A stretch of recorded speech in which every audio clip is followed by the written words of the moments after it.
Physiotherapy and certificate course in ergonomics। आज हम जानने वाले हैं अर्थराइटिस के बारे में।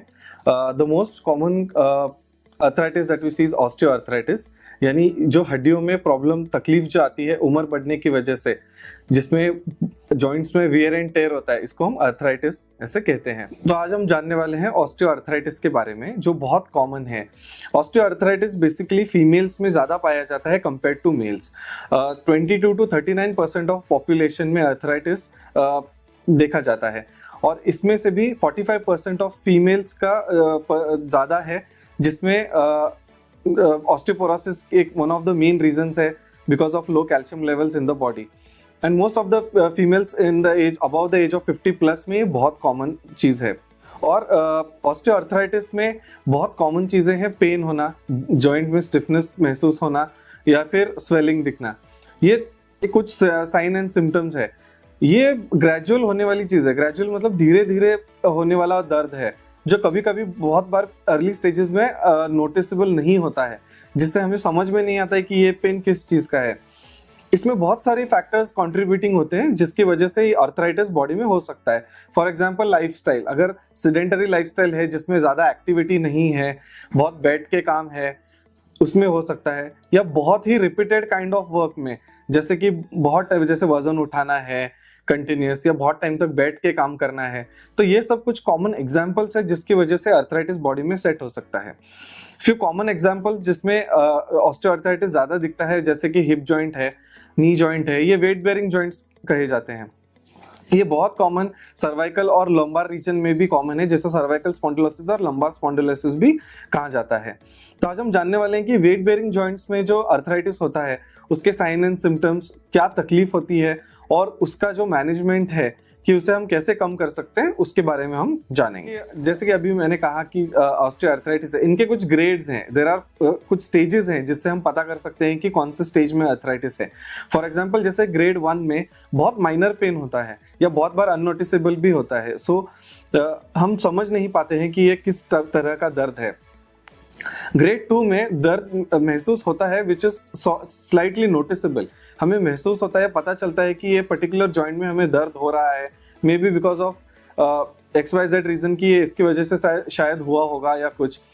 ओके, स्टेज 3 में ये दर्द ऑन मूवमेंट ज्यादा नोटिसेबल होता है, जैसे आप कोई पर्टिकुलर एक्टिविटी कर रहे हैं, जैसे सीढ़ियां चढ़ना उतरना, इसमें जब ये दर्द पता चलता है, या चलने में, या जमीन पे बैठे हुए वहां से उठने में जब तकलीफ होती है, तब हमें ये पेन ज्यादा नोटिसेबल होते हैं।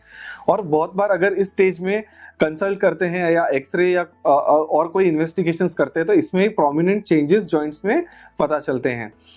और स्टेज 4 में तो बहुत सीवियर पेन होता है, स्वेलिंग होती है, और स्टेज 4 में तो ज्यादा सीवियर पेन होता है, जबकि आप बैठे हैं तो भी वो दर्द महसूस होता है, मूवमेंट्स करना डिफिकल्ट होता है, आपके चलने के पैटर्न में भी वो चीज नोटिसेबल होती है कि आप ठीक से चल नहीं रहे हैं बिकॉज ऑफ पेन, जिसे एंटाल्जिक गेट भी कहा जाता है, गेट पैटर्न।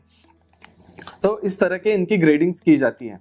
ये जो डिजेनरेटिव चेंजेस है, ये ज्यादातर एक्सरे में बहुत प्रोमिनेंटली पता चलती हैं, जिससे एक समझ में आता है कि जॉइंट का जो स्पेस है वो कितना कम हुआ है, या जॉइंट में बहुत बार इफ्यूजन्स दिखाई देते हैं, ऑस्टियोफाइट्स फॉर्मेशंस दिखाई देते हैं।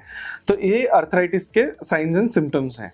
अगर हम ट्रीटमेंट की बात करें तो बहुत बार पेशेंट्स डॉक्टर के पास बहुत ज़्यादा तकलीफ होने के बाद ही कंसल्ट करने के लिए आते हैं, या उससे पहले के, जैसे स्टेज 1 स्टेज 2 में कोई घरेलू नुस्खे, गर्म पानी से सेकना या बर्फ से सेकना, या फिर कुछ मलम लगाना या क्रेप बैंडेज लगाना, ये सब चीज़ें करते हैं। जब पेन 3rd या 4th स्टेज में होता है, तभी हम जाके डॉक्टर को कंसल्ट करते हैं, और तब इन्वेस्टिगेशंस में आगे पता चलता है कि ये ऑस्टियोआर्थराइटिस है और ये शायद ज़्यादा बढ़ सकता है। ये बेसिकली एज रिलेटेड ज़्यादा होता है, जिसे हम रिवर्ट तो नहीं कर सकते, लेकिन अगर टाइमली मैनेजमेंट करें तो लाइफस्टाइल मॉडिफिकेशन की वजह से हम इसे बढ़ने से थोड़ा रोक सकते हैं। अगर नॉन सर्जिकल ट्रीटमेंट की बात करें तो इसमें लाइफस्टाइल मॉडिफिकेशंस है, बहुत से ऐसे छोटे मोटे लाइफस्टाइल मॉडिफिकेशंस है जो करने से जॉइंट में जो प्रेशर आता है या जिसकी वजह से बहुत स्ट्रेस आता है, उसे हम कम कर सकते हैं, जिसकी वजह से जो जॉइंट का वेयर एंड टेयर है या डीजनरेटिव प्रोसेस है, उसे हम शायद थोड़ा कम कर सकें। दूसरा मैनेजमेंट अगर बोलेंगे तो फिजियोथेरेपी एक बहुत इंपॉर्टेंट एस्पेक्ट है ट्रीटमेंट मैनेजमेंट में, जिससे हम दर्द कम कर सकें और जॉइंट्स और मसल्स के तरफ ध्यान देके कुछ पर्टिकुलर एक्सरसाइजेस करें जिसकी वजह से उन पे जो प्रेशर आ रहा है वो कम हो जाए और आपके जॉइंट्स की लाइफ थोड़ी अच्छी रहे। जैसे अभी सर्जिकल मैनेजमेंट में देखा जाए तो जॉइंट रिप्लेसमेंट एक बहुत कॉमन चीज है। कुछ साल पहले जॉइंट रिप्लेसमेंट एक बड़ा सर्जरी माना जाता था जिससे रिकवरी कितनी है उसका अंदाजा नहीं लगाया जाता था या लोगों के मन में डर था, लेकिन आज जॉइंट रिप्लेसमेंट एक बहुत कॉमन प्रोसीजर है और पोस्ट जॉइंट रिप्लेसमेंट पेशेंट की जो क्वालिटी ऑफ लाइफ है उसमें बहुत इंप्रूवमेंट आती है। जॉइंट रिप्लेसमेंट के बाद जो एक्सटेंसिव रिहैबिलिटेशन है वो बहुत ज़रूरी होता है, जिसमें डे 1 से या कहिए डे 0 से, अगर सुबह सर्जरी हुई है तो शाम से भी फिजियोथेरेपी ट्रीटमेंट और रिहैब शुरू किया जाता है जिसकी वजह से रिकवरी जल्दी होती है। जैसे मैंने कहा कि डे 1 से ट्रीटमेंट शुरू की जाती है जिसमें हम जॉइंट की रेंज पे ध्यान देते हैं, मसल्स के स्ट्रेंथ पे स्टैटिक एक्सरसाइजेज है, डायनेमिक एक्सरसाइजेज है, पेशेंट के पेन टॉलरेंस लेवल पे ये धीरे धीरे शुरू की जाती है और जितना जल्दी हो सके पेशेंट को बेड साइड सिटिंग करना या चेयर पे बिठाना, कमोड ट्रेनिंग देना और चलने में विद हेल्प ऑफ वॉकर हम लोग ये शुरू कर देते हैं, जिसकी वजह से एक्सटेंसिव रिहैबिलिटेशन प्रोग्राम शुरू होता है। और अगर आप एक्सटेंसिव रिहैबिलिटेशन प्रोग्राम अच्छे से फॉलो करते हैं तो जो सर्जरी है उसका रिजल्ट्स और आउटकम भी बहुत अच्छे आते हैं, जिसकी वजह से जो प्री ऑपरेटिव पेन और तकलीफें थी वो पूरी कम हो जाती हैं।